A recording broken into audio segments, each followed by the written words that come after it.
16 наурызда көрнекті қылғалам шебері, Қазақстан суретшілер одағының мүшесі Макаров Құмар Ескендірұлы 70 жылдық мерейтойына байланысты құттықтауларды қабылдайтын болады. Алайда суретшілер мен оның шығармашылығын білетін жандар суретшіні ұялы байланыс арқылы ғана құттықтай алады. Зайсанда туған жерлесіміз 2019 жылдан бері алыс Калифорниядағы Карлсбад курорттық қаласында тұрады және жұмыс істейді. Біз Құмар Ескендірұлына оның туған күні қарсаңында қоңырау шалып, мерейтоймен құттықтап, бірлескен көрмелер мен пленерлерді еске алдық. Даланың ұлы Тынық мұхит жағалауындағы тропикалық климатта қалай өмір сүріп жатқанын сұрадық. Құмар Ескендірұлы нағыз 30 градустық қысты, Семей суретшілерінің тату отбасын және бейнелеу өнерін үйреткен шәкірттерін сағынатынын айтты. Шынында да бұл суретшінің шығармашылық тағдырының көп бөлігі киелі Абай жерінде өтті. 2014 жылы қазақтың ұлы ақыны Абай Құнанбайұлының 170 жылдық мерейтойы қарсаңында өнер мұражайы облыс суретшілеріне үлкен пленер өткізді.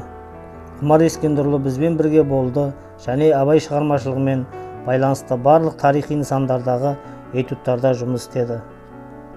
Ол Абай шәкәрім мемориалын, Керімгірбай бидің мазарын, Шыңғыстау тауы, Еңлік кебек үңгірін жазды. Үңгірде жазылған этюдтардың бірі Араздасқан тобықты және Найман руының жастары жасырынған жерді суретші біздің музейге сыйға тартты. Бұл этюд суретшіге облыстық «Менің Қазақстаным» көрме байқауының лауреаты атағын алып берді. Еңлік пен кебекті жазалау сахнасы салынған сюжет өте әсерлі.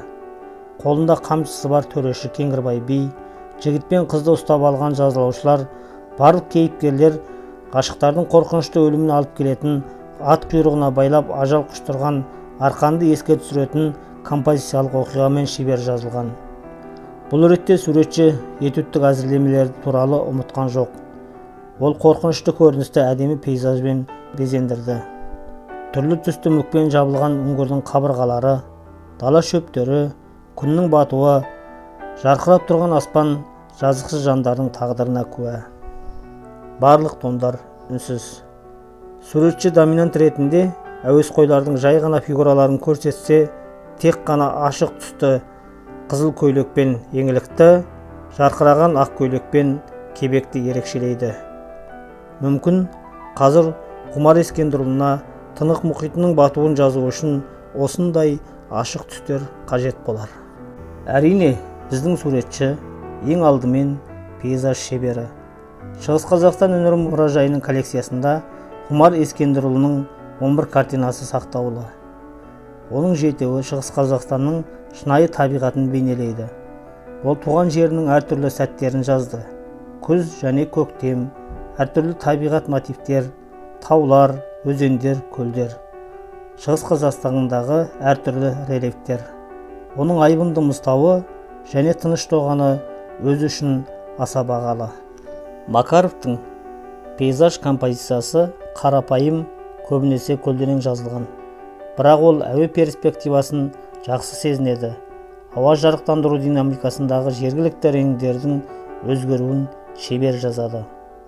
Оның палитрасы классикалық түрде көрініп, кескіндеме заңдылықтарын білумен ерекшеленеді. Шығармашылық жұмыстары табиғат пен техника туралы терең білімнің куәсі, өйткені 30 жылдан астам уақыт Құмар Ескендірұлы Шәкәрім атындағы мемлекеттік университетте бейнелеу өнерінен сабақ берген. Мұнда ол профессор атағын алып, Қазақстан Республикасының білім беру үздігі естелік белгісімен марапатталды. Шығыс Қазақстан өнер музейі топтамасындағы пейзаждардан басқа, суретшінің классикалық қойылымдағы натюрморты, Абылай ханның бейнесін қайта жасайтын портреттік жұмысы және суретші Қазақстанның оңтүстігі мен Стамбулға саяхаттарынан әкелген этюдтік сипаттағы пейзаждары бар. Қазір тағдыр суретшіге жер шарының екінші жағында көруге мүмкіндік берді. Ол бұл мүмкіндікті жіберіп алған жоқ. Ол басқа аспан астында Тынық мұхитының толқындарына қарап шабыттана жұмыс жасайды. Сол елдің сәулетін зерттейді, жергілікті мұражайларға барады. Бір қалыпты күн сәулесі мен пальма ағаштарының вертикалдарын үйренеді.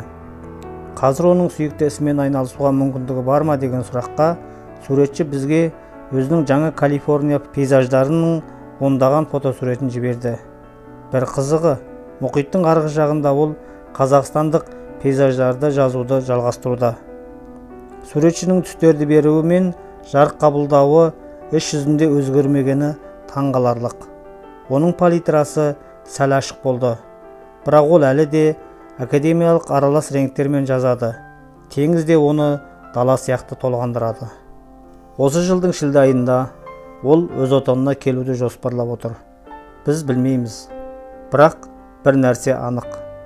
Құмар Ескендірұлы қайда жүрсе де, оның жаны осы фотодағыдай әрқашан Еуразияның орталығында болатыны сөзсіз.